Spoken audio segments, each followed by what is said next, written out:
Wow, it's been a beautiful week out there. I hope you're all ready to do some more work in Rhino. We are going to, as promised, today we're going to make a chandelier for our project. So it's going to involve some functions that we have seen and then also some functions that we haven't seen. So I'm going to take myself off camera once again so that we have maximum coverage in Rhino, and I'll see you in a few seconds. Okay, okay, so welcome to Rhino. Today I wanted to get started just maybe showing you kind of the inspiration for this demonstration. So one of the things that I do as an artist periodically is I will actually use Rhino as a tool to envision my work before I stage it in either museums or galleries or in this case actually a specific space. And this space, it's actually 2 jail cells in the Philadelphia Eastern State Penitentiary. So it's a historical site now that allows artists to install their work in these former jail cells. And so this is the chandelier that I created for that project. And as you can see, you know, I kind of pre-modeled it in Rhino. So we're going to be doing something that's basically a kind of variation on this type of chandelier. So I did want to kind of show this to you because it's one of many instances in which I've used Rhino as a kind of planning tool for some of these works of art that exist out in the public sphere. So if we wanted to kind of get started with a chandelier, as we talked about, I'm going to bring our table online. And the main reason I'm just going to bring the table to focus here is that I want the base of the chandelier. If you look at this one over here, it has sort of like a central form to it. I'm going to go ahead and, you know, draw that out, but I want it to be a certain scale. So I'm going to make it approximately maybe 2/3 the height of the table.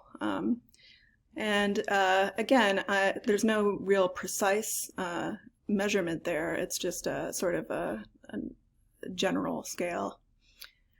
So I'm going to make a control point curve. And I'm going to draw, right now I'm going to draw a profile curve that we'll use the Revolve function for. And I'm going to try to get that profile curve started on 0, 0, just to kind of make some things a little bit easier for me. Also, you may notice that right now I have ortho enabled. So I'm actually going to disenable it while I'm drawing this curve because I don't want the curve to be limited to those. Now I can kind of click anywhere, as you can see.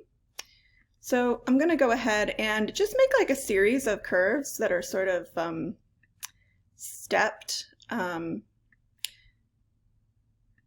maybe into, you know, different sized units. I'm gonna keep like some sort of a rhythm between big and small. That's just sort of how the form works traditionally. So maybe make this one even smaller, and then start to go for a large one.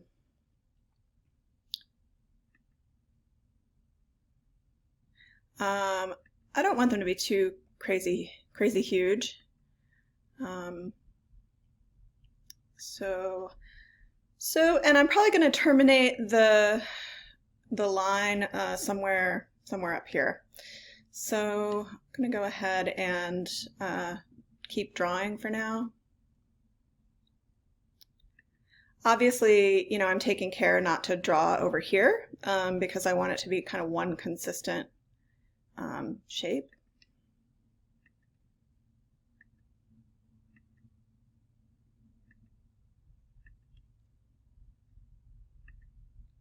And we can have a couple of kind of big humps here. And then I'm actually going to make it kind of come to a point at the end. So I'll have it kind of end in a point, and I can just hit enter now when I'm done drawing points. So that's sort of maybe a quick and easy kind of just general sort of like inside of a chandelier type form. At this point, I can turn off the table. And now we're left with this curve, and all I need to do to kind of get this going is to use the revolve command. So we're gonna just draw this axis, and while I do, I'm just gonna let you know that we're gonna try some commands that we've seen. So there'll always be a couple of review commands like this. And then we're gonna try a couple of commands that we haven't seen before. Oh, so that looks just lovely.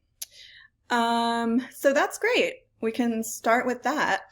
Now, I could certainly, kind of get this on a layer if I wanted it to disappear. We could go ahead and do that. Why not? I could make a new layer called Chandelier. Of course, my spelling is not too with me today. And there we go.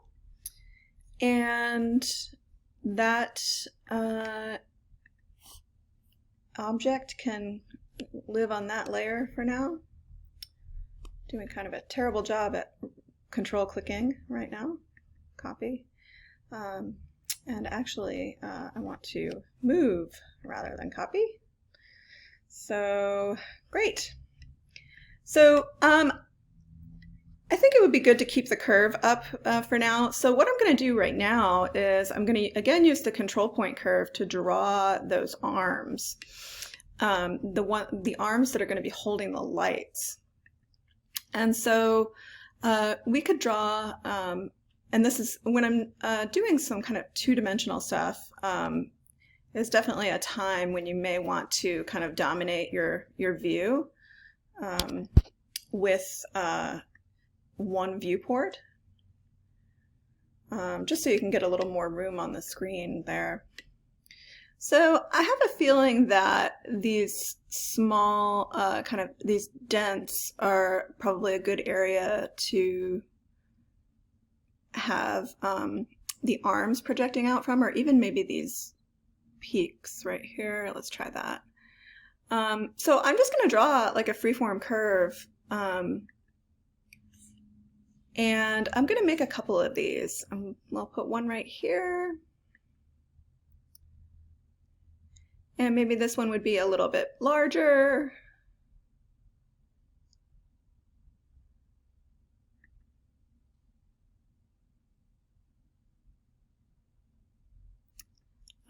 Now that I'm looking at that one, I kind of want to fix these and make it a little bit curvier.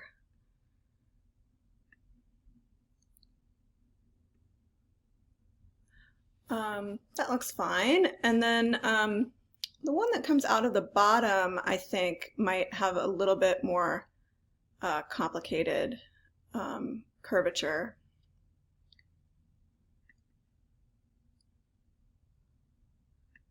I'm sort of just freestyling those curves. So, here I kind of wish that this one had a little bit of curviness here. So I am going to kind of significantly reshape the curve by playing around with these curve points. And that looks a little more like there's a kind of a progression from super curvy to not as curvy. And so it also looks like maybe one of my snaps wasn't working here. So I am just going to go ahead and take this curve and make it make contact, at least so that it intersects with this thing. So it's not going to matter so much in this case, but I think we can understand that that might be important. Okay, so we basically have what are going to be the sort of like, rotating or, arms of the chandelier. And if we look at the other chandelier, it had like a little kind of curved plate. And then it had a candle on top of the plate with a little sort of flame object. So we can certainly go ahead and add all those things in. So I'm going to start with a control point curve. And I'm going to go ahead and draw the profile of the little plate here. So I'm going to start here. Keep in mind that this is a 1-inch grid, so a plate for a small candle on a chandelier, I don't know, probably no larger than, 3 or 4 inches. So this, I'm going to try to just be conscious of that as I kind of make these adjustments. And so you can see what I'm doing right now, not particularly skillfully, is that I'm going to turn off my grid snap because the object is actually a little bit finer than my grid. So if I want to make that little corner there, it really does need to be kind of taken away from the grid, in other words, so that the grid is not used. So I could probably, now that I have grid snap off, I can kind of adjust these points and get it to look just a little bit smoother and nicer.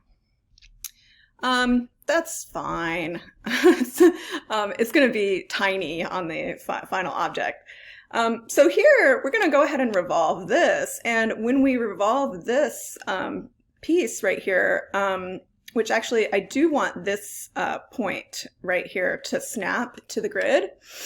And the reason is because when we go ahead and revolve this, it's actually going to make a closed object rather than just, a sort of hollow surface. So, so we can go ahead and do that. We'll just use the revolve command. Start of resolve, yes. And so that's going to be right there. Again, kind of super easy by now, hopefully, review. And so now let's go ahead and kind of stick with this dish to kind of get our whole sort of candle, finished up here. So we can sort of think about this as the candle really, if we're not sort of illustrating the melting and all that stuff, if we're using a new candle, we can just draw a cylinder. And so the cylinder command is up here in the list of solids that you can potentially choose from. And so to make a cylinder, you choose a base, which we want to have it pretty much right at the center of this little plate, right? So that's convenient. And then the radius, it's asking whether we want, a 1/2 inch or so on and so forth. I'm going to actually draw the circumference of this thing in the top view so that you can see it's pointed in the right direction, basically. If we do it in this view, it'll be sideways. So here, it looks like our radius is about 1/4 inch. I guess that seems actually pretty good for a chandelier candle. We could probably make it a little larger, but I would go for the smaller size just so it looks a little more kind of delicate. And then for the end of the cylinder, we're going to set that in the front view so that we can kind of get an idea of what it's looking like up or down. And so it seems like maybe 3 to 3.5 inches is a great height for a small candle. Why not? And now you can see there's our little candle. So if I wanted to, at this point, make a sort of flame object, I could certainly do that by making it on top of the candle. And we may have to move it down again, but I'm going to go ahead and start it. Whoops. I'm going to reload that command. So, and I want to make sure that I start it in the center rather than, pointing to the edge. So right now it's actually in the center, and I can verify that by checking in the top view. And then I can just, draw a couple points. Again, because we're working at kind of a small scale, this would be a place where I would argue that if you're drawing kind of freeform, we can turn the grid snap off temporarily to kind of allow us a little bit more in the way of options. So I'm just going to draw a few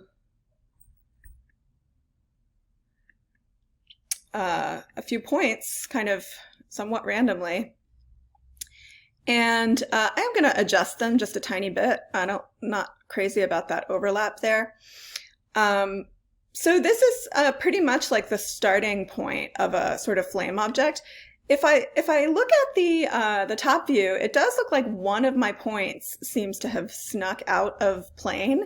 And that's actually a little bit important. So I'm going to try to sneak it back in.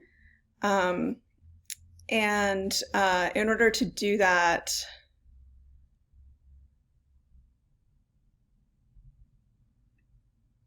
there we go.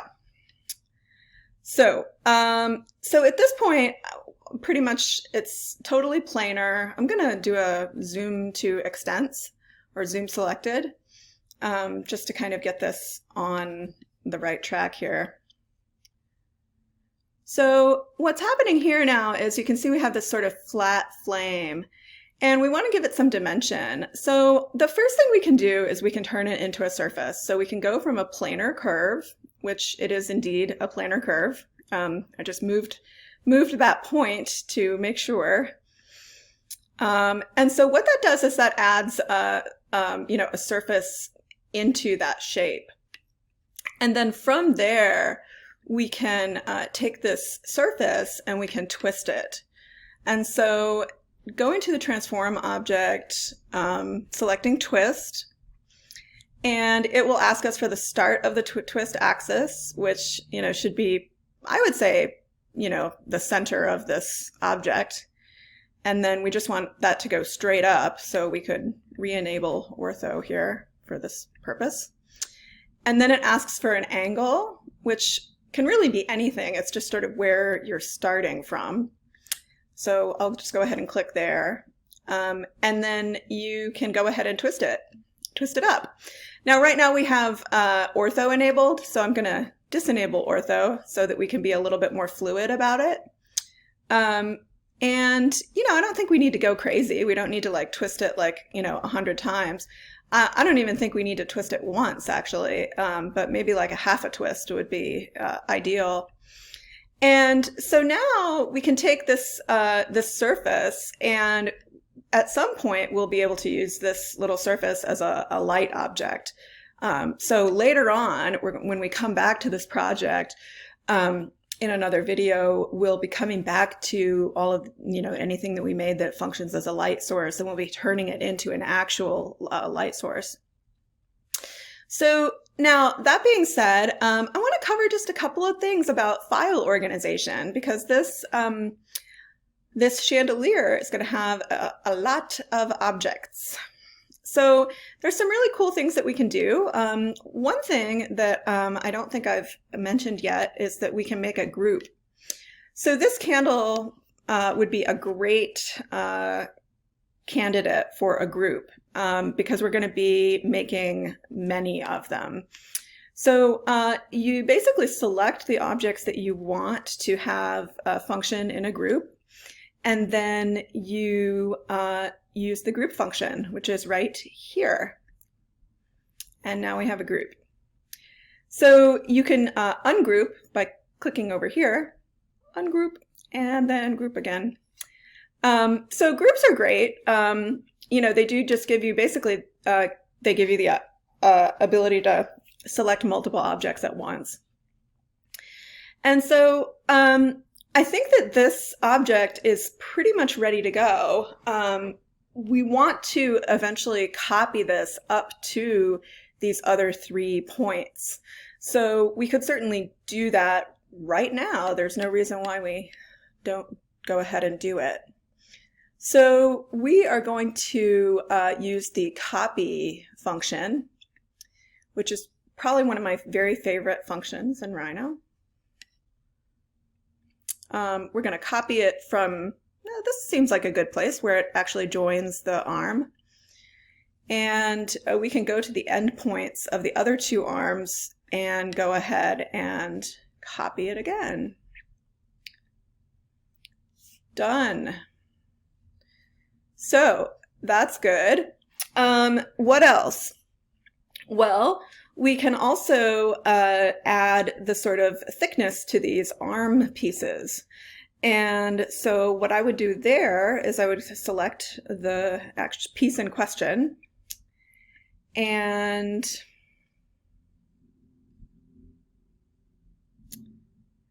I would then go to the solid menu, and we're going to choose pipe with round caps. And it asks for a start radius, which I believe is 1/2 inch. That sounds good. That's what it's set at now. And then it asks for another start radius. You could actually hit enter all the way through this process if your object is going to stay the same radius, if the radius is not going to change. You can actually have 2 different radii, so then it would be tapered. I'm going to delete what I generated because I think that I actually wanted a diameter of 1/2 inch, so that was my bad there. So first you select the rail, and then you, again, start radius. So in this case, it's going to be 0.25. And we can just move through with that selection, and that looks much more appropriate, much less chunky. And then we're basically just going to do the same thing here. And if we're repeating a command, we just have to hit enter a few times, and then it's ready. Same up here. Okay, so now we're going to be doing just a little bit of copying to kind of get this thing all together. And then comes the fun part. We are going to be using some new techniques to bedazzle the chandelier, which clearly must happen, the bedazzling part.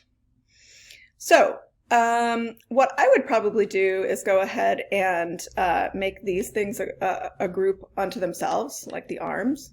So I'm going to go ahead and group the groups. And then group that. I'm going to go ahead and turn on this sort of chandelier layer that I had going before. Okay, so now what we're going to end up doing is we're going to be making some copies. Making copies. So what I want to do is I want to be thinking about the top view in this case, because we're going to be working on this kind of 360-degree plane right here. And I'm going to take the first arm, and I think I will use the rotation function. So I'm just going to click it once, left click it, and I'm going to define a center of rotation.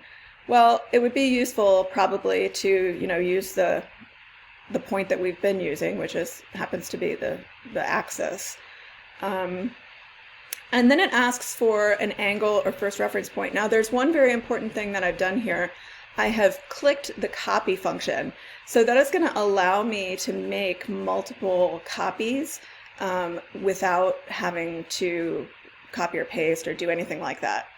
So I'm going to go ahead and get ortho enabled as well. And I'm going to go ahead and copy sort of my 4 instances of the right angles, right? So, and then next I'm going to take ortho off, and I'm going to just address these sort of 45-degree angles.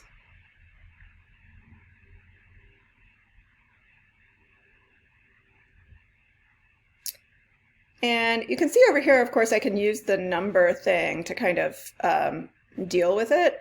I can also turn Smart Track on, and I believe it should give me an intersection when it reaches 45.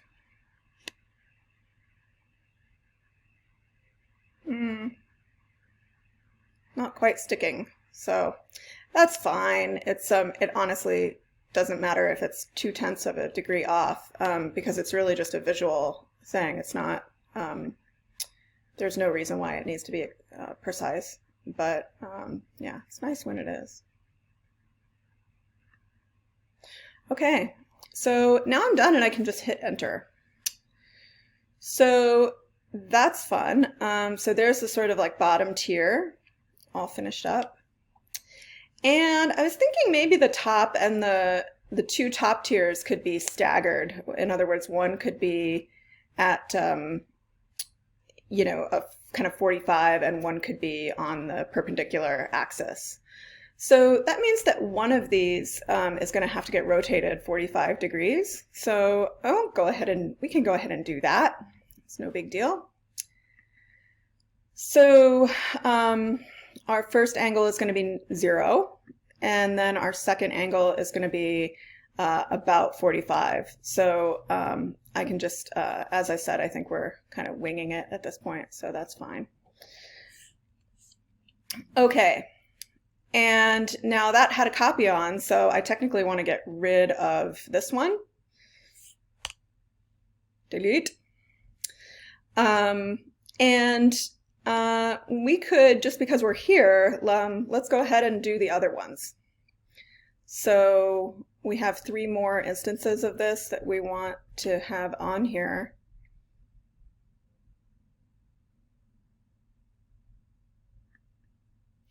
So there's that,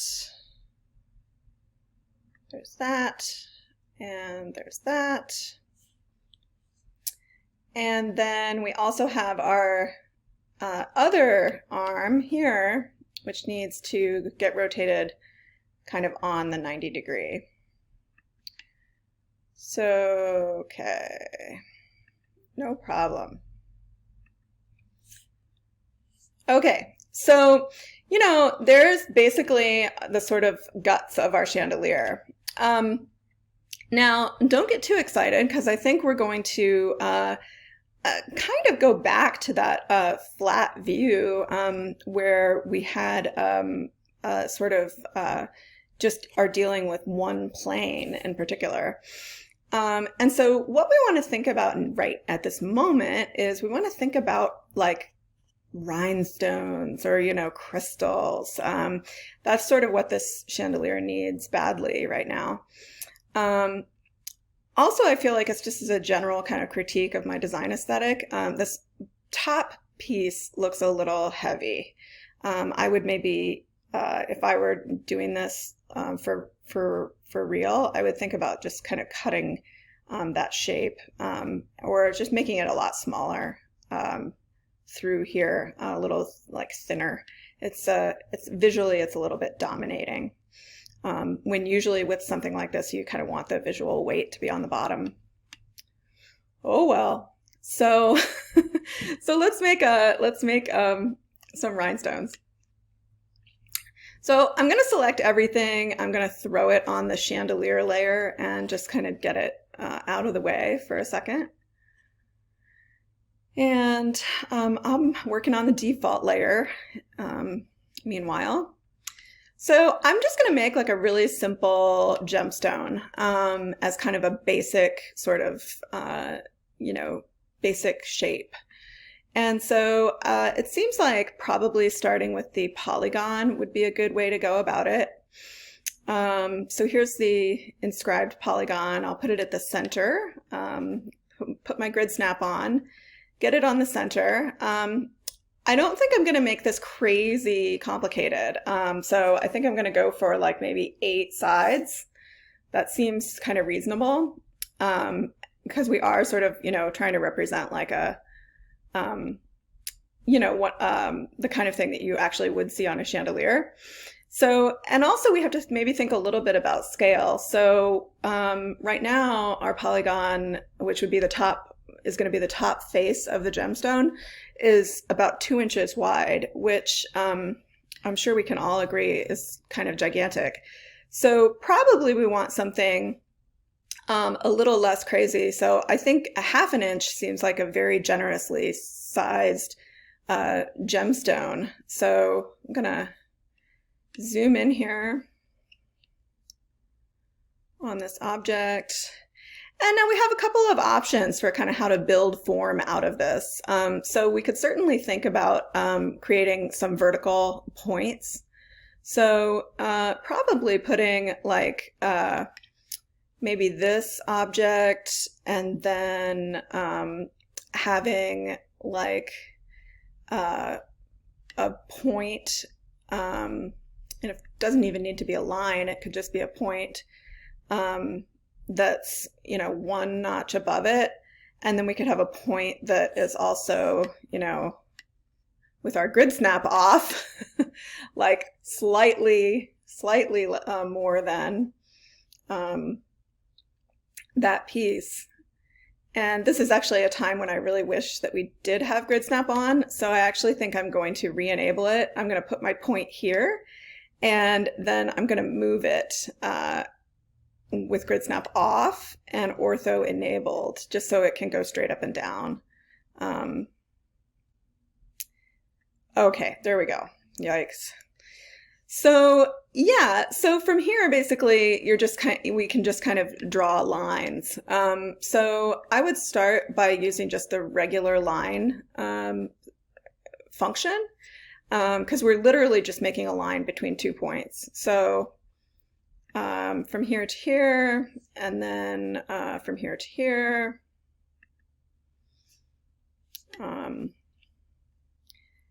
etc. Oops, actually. Never mind, that didn't work out the way I wanted it to. I'm gonna have to undo a step or two. So it might have had my snaps misset.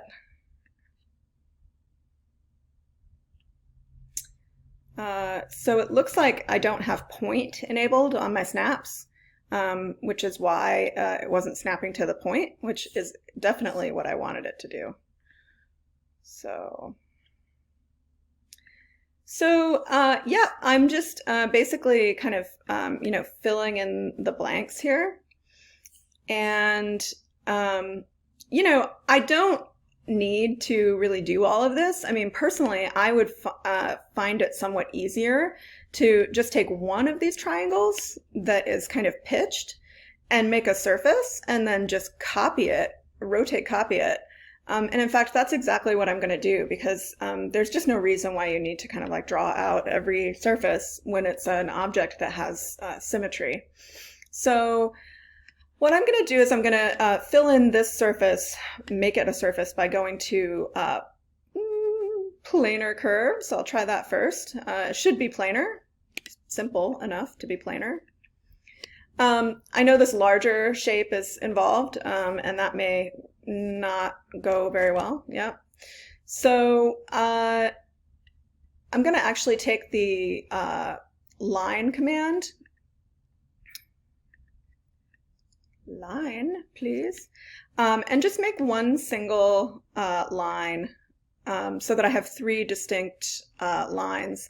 The other thing I could have done in that case, by the way, if I want to take this octagonal curve and break it up into 8 small lines, I can use the explode function, would be a different way of addressing that. So now we have 8 little curved segments. Whichever way you get there, kind of what you need to feed into the surface creation functions is something that looks like that, at least for planar surfaces. So we could try, once again, planar curves. And as we can see, that seems to have worked just fine. I'm going to reset my zoom here for just a second. Great. So we can go ahead now and take this small surface, and we can do the copy rotate thing. Let's see, center. Yes, here. And you know, the important thing here is that we have these great end curves that we can kind of snap to. So we definitely don't have to worry about it not being accurate. It's going to be perfect.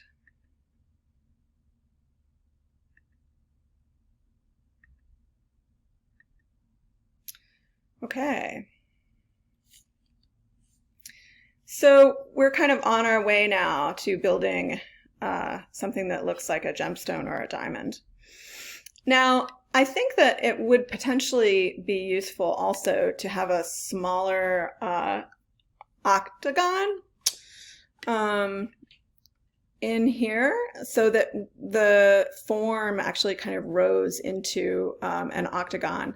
So I'm going to make another one with its reference point up here, and I'm going to make the radius of it a bit smaller.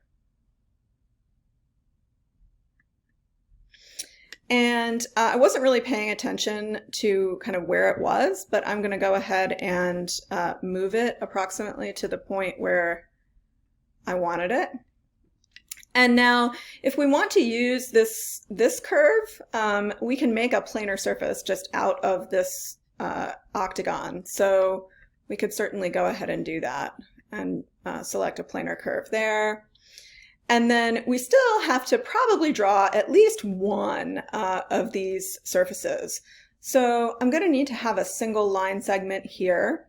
So I'm going to take this curve and I'll explode it into single lines. And that's great. And then I want to just draw like a plain old line. I don't need a polyline. And I can just use my snap points to draw these two lines.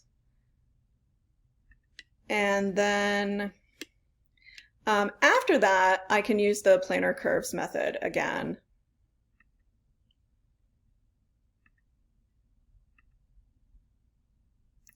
So I'm selecting the four curves that are going to be the edges of the surface. And you may notice that once you have other surfaces, you can use their edges as curves for making other surfaces. But in this case, we happen to also have a curve there. So yay us. And so now we can fill that guy in there. And now we're in a real similar spot to where we were just a second ago, where we basically need to take this surface and replicate it, 7 times. So let's go ahead and rotate with copy. Here's my center. And I can do this also in the top view.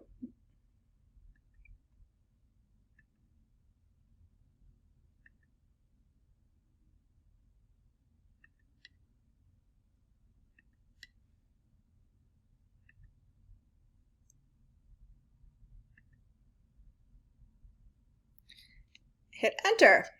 And so, et voila!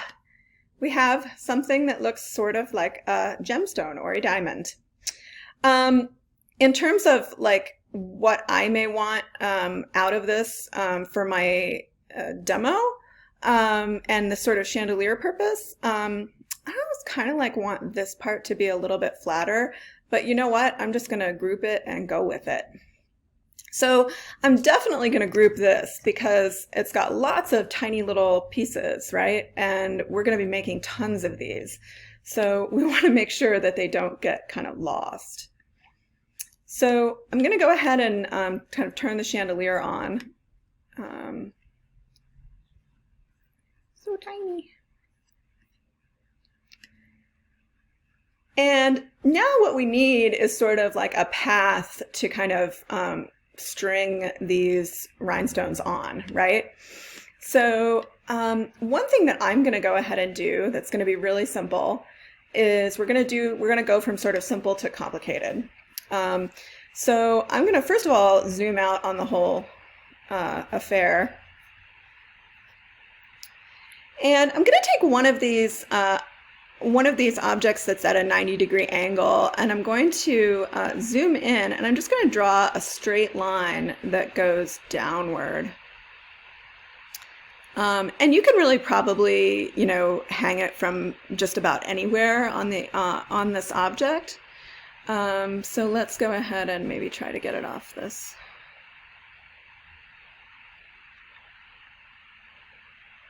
So I'm just kind of hanging like a little line, and it's just going to be, I don't know, maybe like 4 or 5 inches.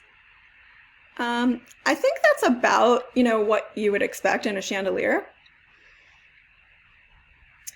And then we're going to take this this group, which is our gemstone, and I'm going to, first of all, I'm going to cut and paste it, just so I have kind of an original down there that hasn't been messed with. And then I'm just going to drag it onto this, somewhere on this line. And let's see, I can get it pretty much near where I want it to actually start. Now, of course, we could rotate it and, you know, give it the sort of other, you know, dimension like on its side. I don't think it really matters that much, to be honest. So let's go ahead, and now you may ask, how do I make it drip?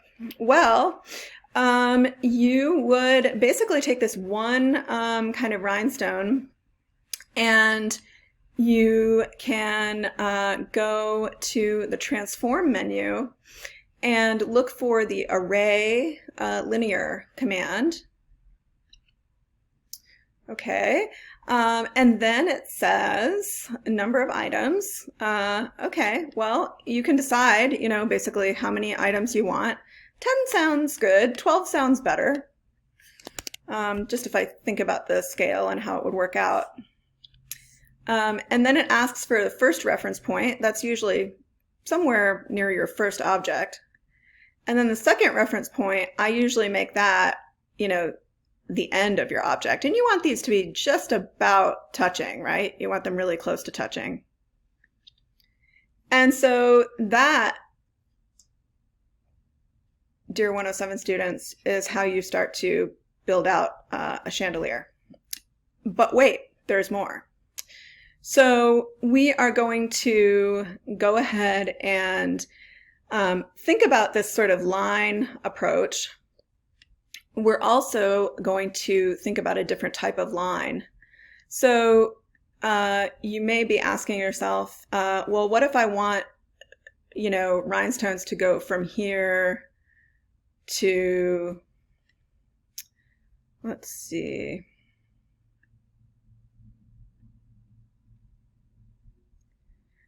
from here to here in a sort of curve. Well, we're going to put a curve, a point here, and then I'm going to go ahead and just find the other point that I want. So in other words, I'm not trying too hard to kind of to make the curve perfect, because, you know, I'm just trying to get close to where I need to be. And I'm going to hit enter, and then I'm going to select the curve, and now that I have the curve, I can take this point and I can move it pretty much wherever I want. Not in that dimension.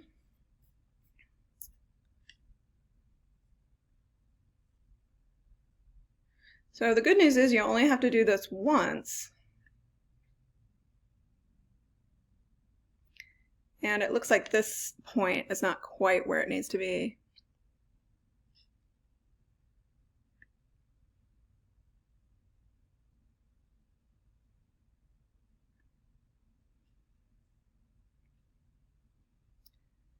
So it's a little tricky to draw curves in 3D, I'm not going to lie. One thing I'm going to do is I'm going to turn ortho off, and then I think I'll have a better chance of snapping to this, this thing.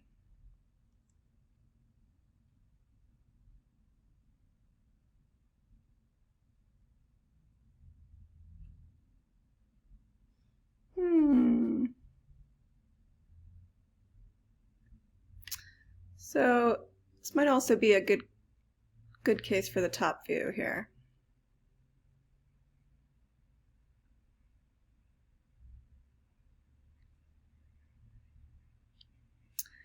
And so you do kind of need to coax it into place, which is annoying, to be sure. but you will eventually get it. And now we have a curve that we can treat a little bit differently. So this could be the path curve also of these very same rhinestones.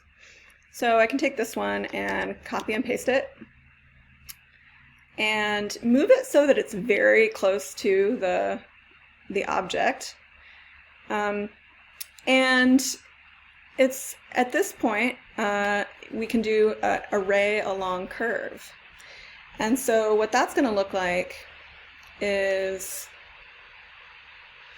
it's going to look like going to transform and the array function, and we're arraying along curve. So select path curve, that's that curve that we just made. And it says there's a couple of new parameters here.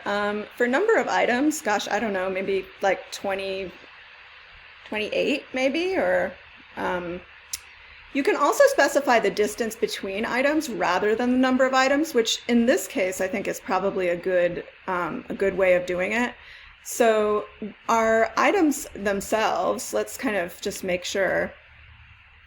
The item in question is a little bit under 1/2 of an inch. It looks like maybe 3/8 of an inch, or 0.375. So the distance between the items would have to incorporate, I believe, the distance, the scale of the object plus additional distance.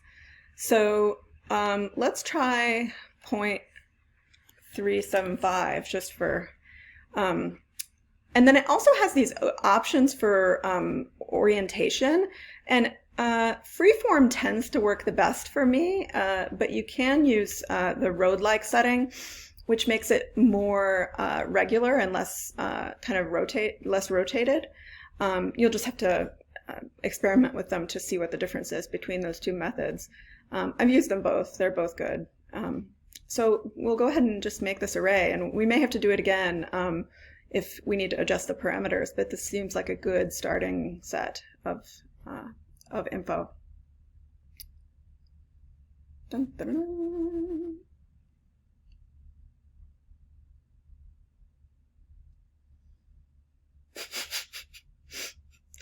Wow, I always love it when nothing happens. Maybe I forgot to click the actual object. Okay, select objects to array. This group right here. Okay, select path curve. Okay.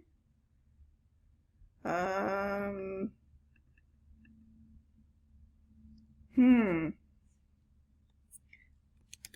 try 0.45, which should give them a little space. Wow, it doesn't seem to like that at all. Shocking.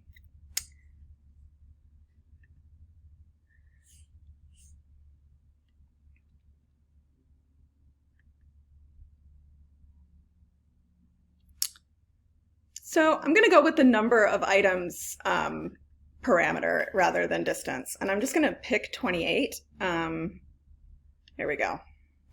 It's about time. So that looks pretty decent. I mean, it could be a little bit, we could certainly have a little bit more density like this. So we could do it again, but I think this is probably, good to just sort of like decide that we maybe have won for the day. So I have I guess one more final piece of advice, and I'm going to go ahead and finish all this stuff. There's a couple more things that need to happen. Right now I'm kind of shift selecting these groups of rhinestones to basically make a group of groups so that I don't have to ever do this again. In other words, I want to kind of get into a place where they're all able to be selected individually. And I think from here, I'm basically just going to be replicating things. And when I replicate things, I may take some of these groups and make them short or long. And I'm going to use the same technique to apply the rhinestones to the top layers as well. So this is going to be fun because later on, when we get into using materials, we can make these forms actually crystalline. And so that's going to be kind of exciting. So I'm just going to make a group here, and then I'm going to come in and group this this object, this set of objects, and I'll go ahead and just apply the same kind of rotation functions to all of these.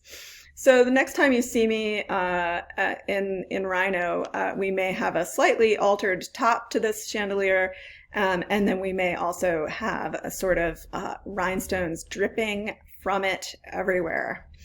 So I'll see you all soon. One other thing that I decided, I think this week and next week I'm going to be having drop-in groups, drop-in meetings on any questions you might have with Rhino. So if you have any questions, bring them to me. I'd be happy to help. Okay, see you soon. Bye.